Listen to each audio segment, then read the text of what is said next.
Good morning. Here is Developing Stories. My name is Remy Allen. Student leaders across tertiary institutions in Ondo State have been commended for their responsible conduct, evident in the prevailing peace in the education sector.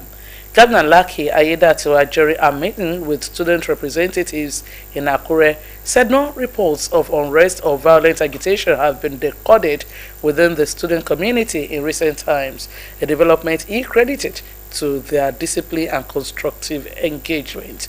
Governor Aiyedatiwa noted that the economic hardship faced by citizens following ongoing reforms at the national level is temporary, promising to sustain and improve efforts that promote their welfare and well-being.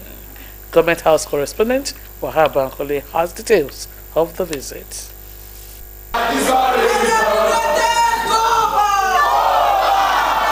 Seated here at the Cocoa Conference Hall of the Governor's Office in Akure are student leaders across tertiary institutions in Ondo State. Student leaders were at the Governor's Office on a thank you and familiarization visit following the emergence of new leadership across tertiary institutions in the state. Setting the tone, Commissioner for Youth and Sports Development, Segun Omoyofumi, commended the governor's sustained engagement with youths, describing him a listening leader genuinely concerned about their development. He praised the governor for approving bursaries and scholarships in double folds for the first time in the state's history. The activities or achievements so far in the Ministry of Youth and Sport is not political advertisement like others or self-advertisement, but it's entirely with his agenda of Mr. Governor. Senior Special Assistant to the Governor on Student Affairs, Kelvin Solomon Olaolu, applauded the governor for his calm leadership and unwavering support for the student community. In the history of student unionism in this state, they have maintained the wisdom of God. Student leaders from across the state, while thanking Governor Aiyedatiwa for his strides at making the state better, appealed to government to address challenges facing tertiary institutions, including transportation, security, and general welfare.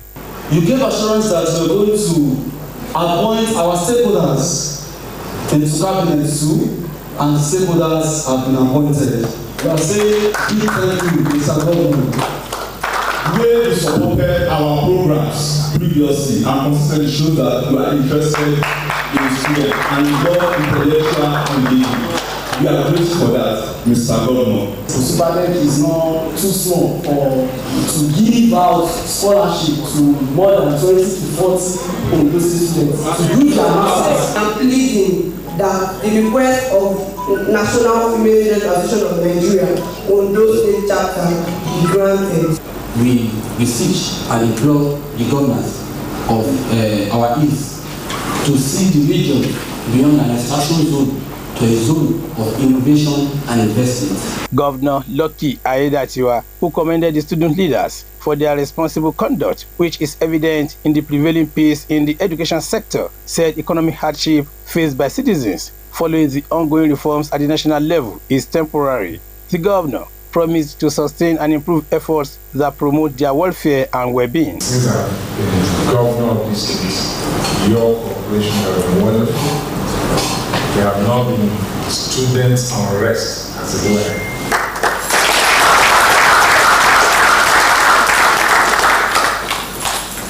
You engage clearly without any form of violent agitation. I will comment on it. Aiyedatiwa highlighted ongoing and completed projects across the state, including the reconstruction of the Akungbai-Ikare Road. He explained that the project was initiated to curb frequent accidents in the area and stimulate local commerce. Ikare Road, 10 kilometer dualization. The road was bad. That was why we awarded it to the fix. It was an existing road. Population has increased. That used to be a single lane. But the traffic in that axis has so much increased that single lane is causing so much traffic. We have to dualize and fix it. Yes, bursary, scholarship, and other financial assistance. We'll be doing that. We'll continue to do it. Nuclear refinery coming soon in the Southern Senatorial District. Petrochemical industry, deep sea port. We need technical staff that will work with them. So the earlier we are training our people, the better. Aiyedatiwa reiterated his administration's renewed focus on technical and vocational education, describing it vital to industrial growth and job creation. As part of his administration's commitment to student welfare, the governor announced the approval of 5 new buses for student bodies across tertiary institutions in the state, with more to come. Aiyedatiwa reaffirmed his government's commitment to supporting education and youth development through scholarships, grants, and other financial interventions.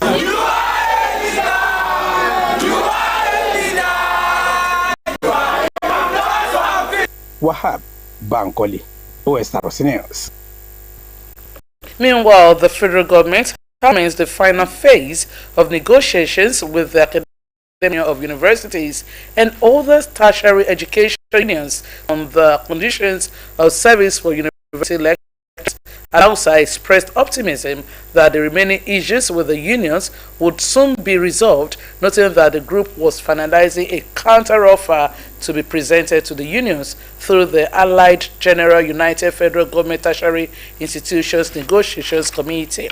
And also noted that the Tinubu administration had already made significant progress with the release of 50 billion naira for the payment of earned academic allowances, while other 150 billion naira had been captured in the 2025 budget for needs assessment to be disbursed in 3 tranches. He added that promotion arrears and other outstanding allowances, including teaching and wage hours, had been addressed, while appealing to the unions to exercise patience and embrace dialogue instead of resorting to strikes. The federal government has announced plans to permanently halt deductions for the cost of revenue collection paid to agencies such as the Federal Inland Revenue Service, the Nigerian Customs Service, and the Nigerian Upstream Petroleum Regulatory Commission, among others. The Minister of Finance and Coordinating Minister of the Economy, Wale Edu, disclosed this in Abuja while speaking at a panel session after the launch of the October 2025 edition of the World Bank's Nigeria Development Update, titled "From Policy to People, Bringing the Reform Gains Home." Edu revealed that following a presidential directive, several layers of deductions previously made before sharing proceeds from the Federation Accounts Allocation Committee have now been scrapped to improve fiscal transparency and ensure that more resources reach 3 tiers of government. According to the minister, the reform is part of the government's broader effort to strengthen fiscal governance, promote transparency, and ensure that federal and subnational governments have more predictable revenues to fund development projects. He added that the government was reviewing all forms of deductions from gross revenues, including refunds and interventions, to ensure that every naira collected is efficiently used for national development. President Bola Tinubu may present his nominee for the post of chairman of the National Independent Electoral Commission (INEC) to the National Council of State today at Osrc Presidential Villa, Abuja. The tenure of Professor Mahmoud Yakubu as INEC chairman ends next month, and on Tuesday, October 7, 2025, he handed over to the most senior national commissioner, Dame May Agbamuchembu. 1 out of 3 nominees penciled down to replace Yakubu will be announced after the Council of State has been briefed. A presidency source said the most successful candidate for the position has already undergone security screening. And that's the news. Thanks so much for watching. Good morning.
first Lagos GP is about to get underway as we look across the Lagos Lagoon here, just off the Gulf of Guinea in the North Atlantic. It's a spectacular setting, and we've already had drama because Brady are not in the main qualifying race, as you can see on the right hand side of the screen.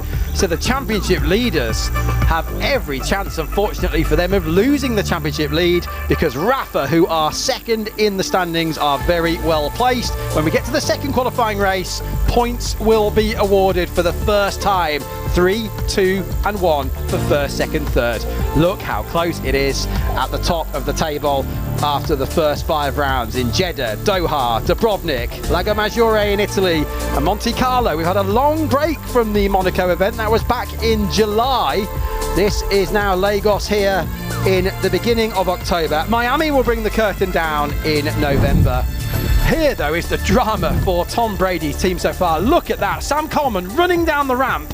And he just said if they just craned it into the water 5 seconds earlier, he would have got away. He rushed out. They'd had a gearbox problem with his Finnish team partner, Emma Kymäläinen. So they got it sorted. It usually takes at least half an hour to get the gearbox sorted, which they did. He got round, he had to go round on an outlap through the milling area, and he got to the line with about 5 seconds too late on the clock, and they didn't get a time in. But crucially, that was an important test, wasn't it, there at speed, to check that the gearbox is working properly. Shelley, you just couldn't make it up, could you? Every time we seem to go to a round in 2025, we come away from that destination with a different championship leader, and I have a feeling, unfortunately for Brady there, that we're going to have a change in leadership again at the end of the day today.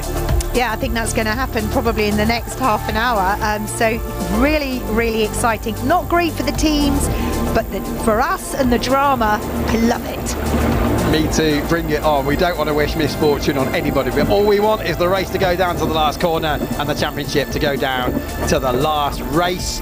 And to be honest, we were trying to do the maths, weren't we, earlier on, and we were reckoning that the only way it could have been actually wrapped up here in Lagos this weekend is for these guys, Brady, to basically win everything, with Rafa being disqualified from everything, and the chances are that's not going to happen. So it's almost certainly now, bearing in mind what's happened, going to go to Miami, and what a finale that is going to be, with, I'm sure, most of, if not all of the celebrity team owners turning up for that one next month.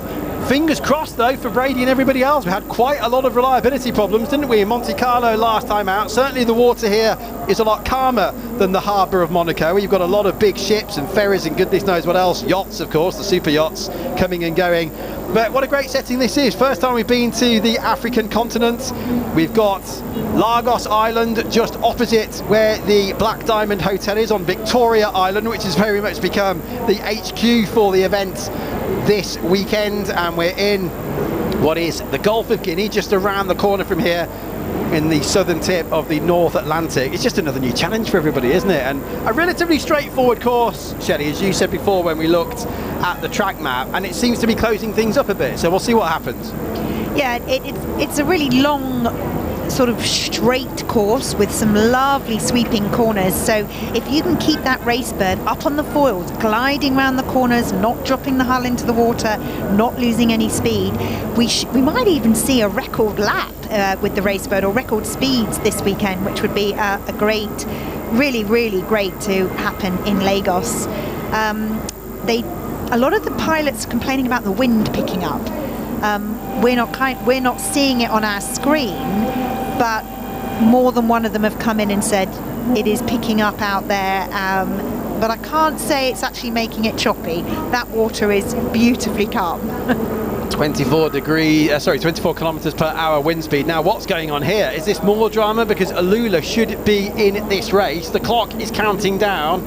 Everybody else getting over towards the milling area, but as you can see, Alula, the first of the 4 teams who should be in this race, are not yet out there. The 6 laps ahead of us. Alula, one of 2 teams, along with Team Miami, who have 2 rookie pilots here in Nigeria for this event. Nerea Marti, who is the Spanish racing driver, she's in the cockpit now.